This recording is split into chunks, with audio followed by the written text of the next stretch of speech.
want to say thank you to those of you who attended our introduction to coaching meeting, which we did a few days ago. So Bujar, you were there. I appreciate you being there. Thank you. Suhail, you were there. I couldn't see everyone because there were 70 something people there, and on Zoom you can only see 25 at a time. Wow, okay. So I know there were 75 or 76. So if I missed you, sorry, but thank you for being there. It was an interesting event. We had 100. Valley, how many did we have registered? 170. 170 registered, which was not bad. And we had about 70 turn up, which again is usual. That's normally the way it works. Usually you get about a third on the big Zoom events. But that was great. We had people from all over the world, and it was lovely. And we've already had an enormous amount of feedback, and we've had people showing a tremendous interest in joining. So there's a great power in these group meetings where people can ask questions, they can see other people are interested in what they are looking at. And it's the power of the group, and it works really well. Gerard, we have here a Zoom user. Please rename yourself. We don't know who you are. Yeah. So whoever has just joined us, called Zoom user, could you please change your name to whoever you really are? Unless it's someone from the Coaching Academy or Vistage who are lurking in the background, wanting to see how it should be done. Yeah. Cameras on, people, remember to have cameras on. Let's have a look at you. A mystery shopper from another company. Yeah, I will remove you if you don't do that. Yeah, if you could. Yeah, if you do that, Valley. Yep. Okay. All right. So some of you are very new. You've only just started getting the feel for things. Those of you who've now been with us a short while longer, it's really good to see the traction we're getting, to see the momentum. And it takes a while. You know, on the one hand, the job is not hugely difficult. We sit at home, we drink a cup of coffee, we send emails, we post into groups, we contact people. But it can be boring. It can be a bit repetitive. And it's nice when, after you've been doing it a while, suddenly the interaction starts. And suddenly people start responding to your emails. And now you're in the second phase. So the first phase, a bit repetitive, sending emails, contacting people, reaching out, doing searches. Then we come to the human bit, where people start to respond.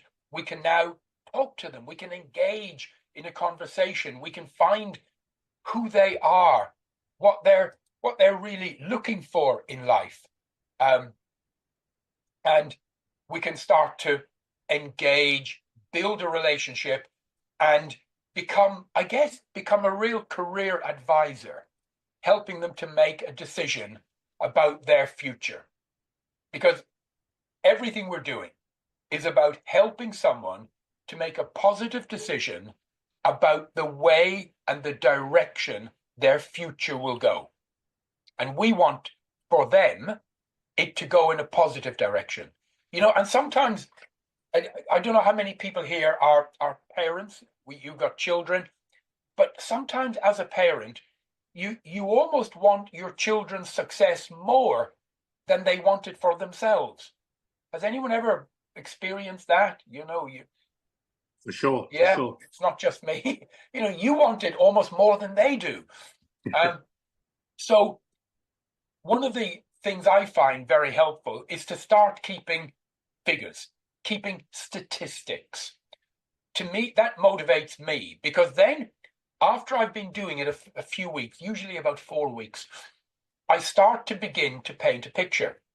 I know how many emails I need to send out to get so many responses. I know out of so many responses, how many people will be interested in receiving information and so on.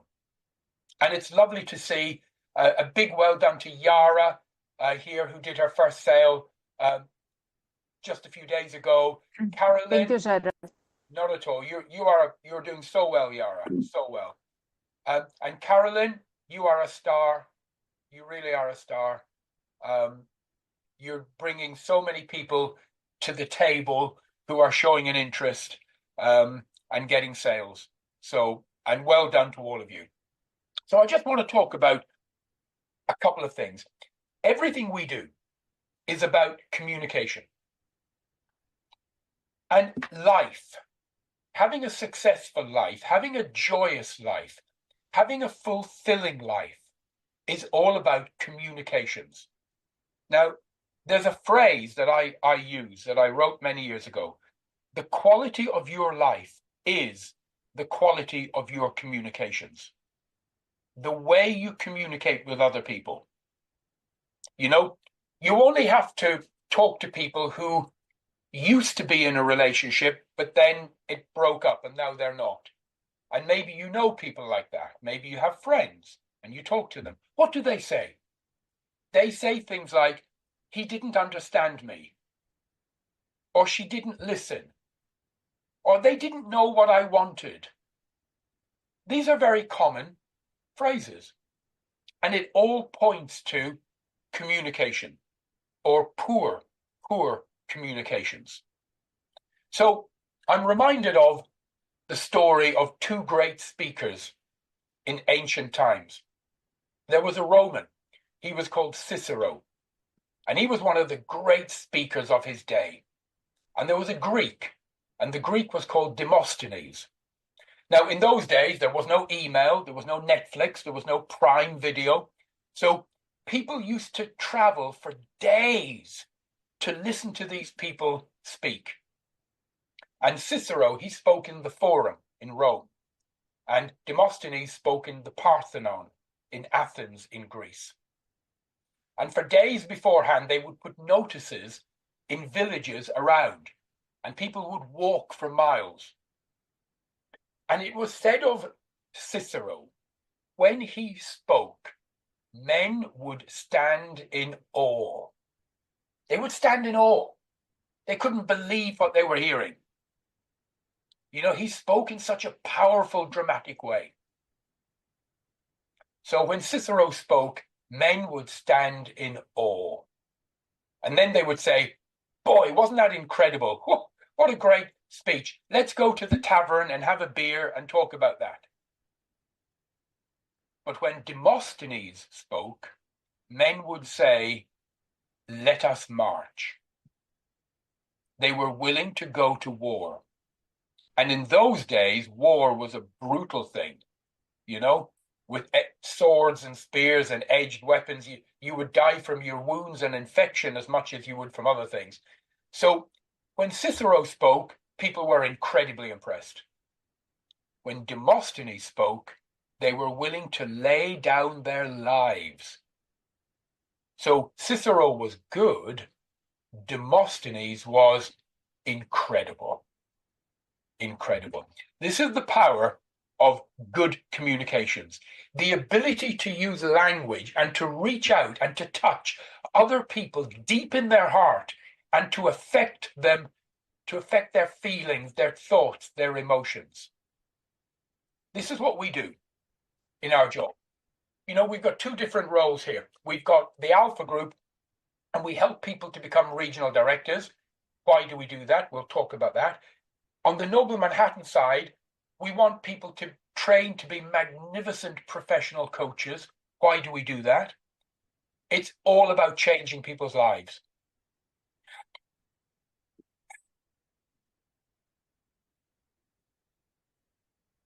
If we look at the Alpha Group, who do we work with? Who is the end user? The end user are business owners, men and women who run businesses, companies, organizations. And we work in the SME, small to medium. We do not work in the multinationals. We do not want to work in the multinationals. Okay, we want to help the smaller businesses. And when you help a businesswoman or a businessman to grow, expand, and develop their business dramatically, it has an enormous effect on a huge amount of people. First of all, the people who worked in the organization. They are able to get more salary. They are feeling better. The woman who owns the business can employ more people. She's helping the local community. And that money flows out like a waterfall into the community, and it helps local businesses. So our aim in the Alpha Group is to help communities and help countries by helping the businesses within that area. On the coaching side, coaching is all about empowering people, helping people to get back to their true core values, helping to give them strength, courage, helping them to set goals, helping them to achieve, helping them to become successful in life. But how do we help the end client? Well, we have to train coaches. And one magnificent coach could alter the lives of thousands and thousands of people throughout their lifetime. So what we're trying to do, what we're trying to be, ultimately, is a force for good. By training regional directors, by training magnificent coaches. Okay? But it's a process. And everything we do is communication. Now, one of my mentors many years ago, a man called Bob Patmore. And by the way, it's important to have a mentor. And let me just get one thing straight. Just because I'm giving you guys, you ladies and gentlemen, some advice does not mean I'm smarter than you. It means I've made more mistakes than you. That's all. Okay? I am not smarter than you. Some of you are so much better than I am. I have just made more mistakes. And I had a mentor a long time ago called Bob Patmore. You can look him up on LinkedIn. He's Robert Patmore is his title.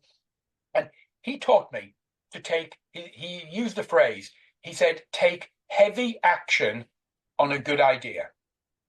Take heavy action on a good idea. And it's all about the amount of action we take and how we apply that. I remember once I was in a meeting.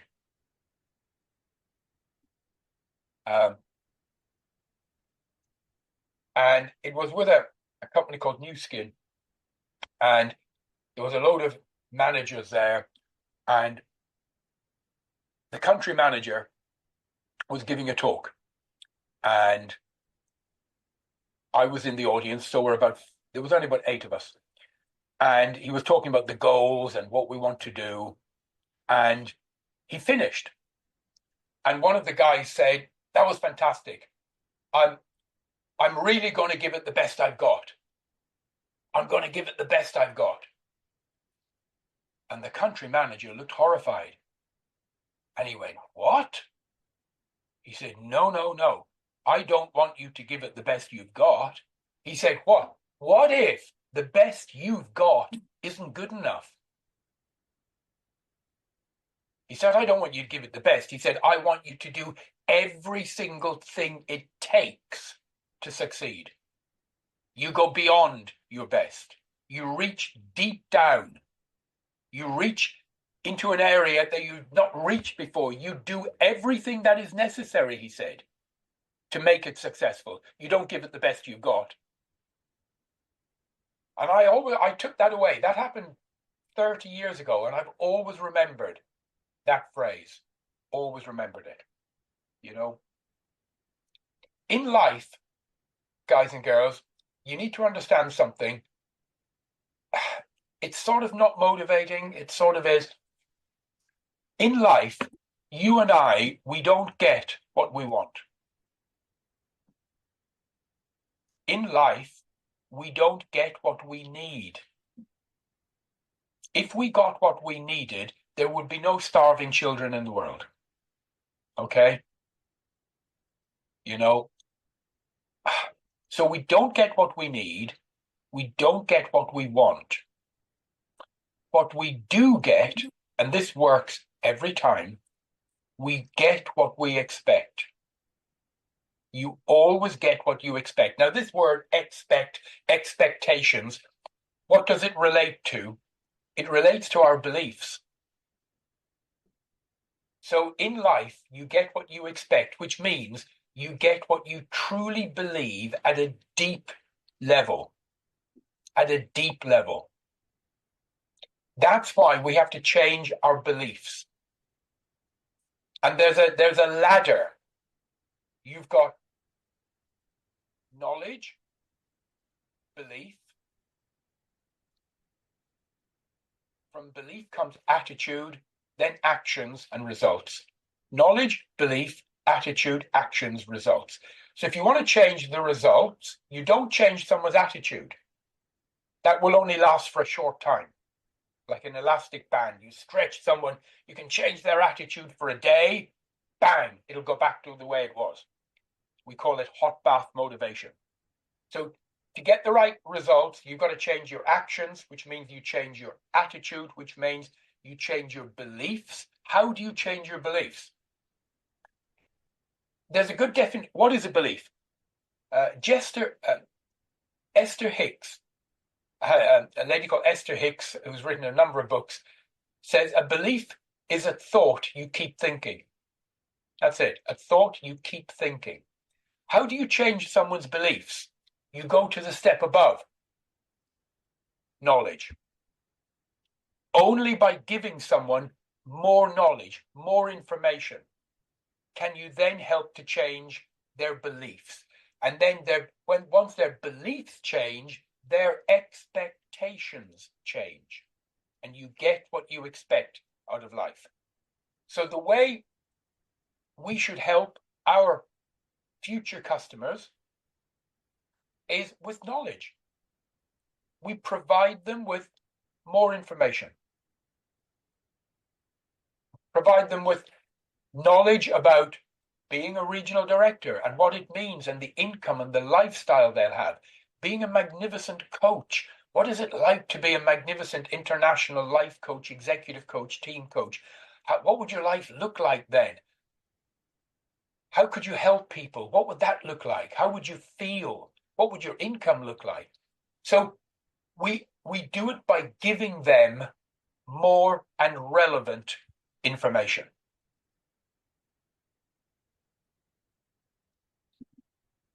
Tell you a little story. I'll finish with this. When I left the Royal Marines, I joined the financial services industry. Right at the bottom, selling commission only and cold calling. Selling insurance, pensions, mortgages, savings, all of that type of thing. I'm sure you're all familiar with that type of role. Maybe you've done it. Maybe you know people who've done it. And I made almost no money for the first 3 months. I had to sell my car to put food on my table because I was struggling. And then it turned around and I began to get a feel for what to say and what not to say. I changed my way of communicating, my way of dealing with people and speaking, and it turned around. And I started to do well, and things went up from there. But every year in March in the United Kingdom, we have what we call a budget. And the Chancellor on television would announce his budget. Colin, do you remember that, those days? Absolutely, yeah. The red suitcase. He had a red suitcase. He would be on television. And it used to happen at 3 o'clock in the afternoon. And because we were in the financial services industry, on that day, everyone in the company, where there were many offices in the company, I was in an office in the south of England, a place called Poole in Dorset. We had a television in the office. So we all got a coffee and we sat around at 3 in the afternoon watching the television. Okay. And the Chancellor came on and he would droned on and talked about taxation and this and that. And we were making notes. And then he said something. He said, from midnight tonight, the personal tax allowance on pensions will cease to exist. Now, up until then, whatever you put into a pension in the United Kingdom, the government would add a bit. So they would add 25%. So if you put in $1, they'd give you an extra 25 cents. So whatever you put into your pension over your lifetime, they would keep adding 25%. So can you imagine if you were a 25-year-old and you're going to contribute to your pension until you're 65, every penny you put in, the government would add 25%. That's quite a bit. And he just mentioned it in the middle of a sentence. From midnight tonight, the government's contribution to your pension will cease to exist. I was in that room. I literally dropped my coffee cup and ran to the phone. But I'll come back to me in a minute. In the London office, there was a guy called Peter Lambert. And the London office was in a building called Centre Point. Colin, do you know Centre Point? I do, yes, very well. Big, tall skyscraper in the middle of London. Well-known building. Hundreds of companies have offices there. Peter Lambert was one of the guys in that office. He ran down the stairs, out into the street, and there was a line of taxi cabs, London black taxis. You can all probably picture those in your mind. A big line of about 20, because there's a tube station there, a railway station, and it's busy. So there's always taxi drivers. And taxi drivers are self-employed. And this was hitting the self-employed people. Self-employed. He ran down, he ran to the beginning of the line, he literally grabbed one of the taxi drivers at the first one in the line, and he said, "What's your name?" He said, my name is Peter. What's your name? And the guy, he told him, he said, right, something has just happened. He said, I have an office up in that building on the 7th floor. You need to get there right now. He said, you need to lock your cab. He said, I don't care what you're doing. I don't care what's going on in your life. I don't care what customers you've got lined up. You need to lock your taxi right now and get up there, because something has just happened that is going to affect your life and your family and your children for the years to come. And if you don't take action right now, you will regret this for the rest of your life. He said, get up to that 7th floor, my office. He gave him his business card. Get there right now and I'll be there in 10 minutes. And he went down the line of taxis. One after another, after another, after another. And he got 27 taxi drivers to lock their taxis and go up to his office. He ran up, they were all there. He jumped up on a chair and he made a presentation to them. Now, I don't know if you've ever been in London and you've met London taxi drivers, but they are not the easiest people in the world to deal with, okay? They are sometimes aggressive, they are grumpy, they are... He stood up in a chair and he said, let me tell you what's just happened. And he gave them an overview. He said, if you start your pension today before midnight, you will secure this benefit for the rest of your life. There's no time to think. You need to do it right now, and you need to put in as much as you possibly can into your private pension right now. And 27 people signed up on the spot. And he processed them. And he made, this is, by the way, ladies and gentlemen, this is in 1984. Some of you weren't born. 1984. He made £25,000 in commission. Remember I said, take heavy action on a good idea. I was in an office, same day, same time, different office. I literally dropped my coffee cup. I ran to the phone. I started phoning every client I had ever dealt with. I said, I need to see you right now. I need to see you today. I was doing that. The rest of the office were still drinking their coffee, watching the Chancellor carry on with his budget. I grabbed my briefcase. I ran out. I hit the phone. I made appointment after appointment, and I spent until 3 a.m. that day. So I saw people all through the afternoon, all through the evening, all through the night. Midnight came, and I carried on. I phoned people. I said, I'm sorry to get you out of bed. I'm sorry, but you will thank me for the rest of your life. You will thank me. I need to see you now.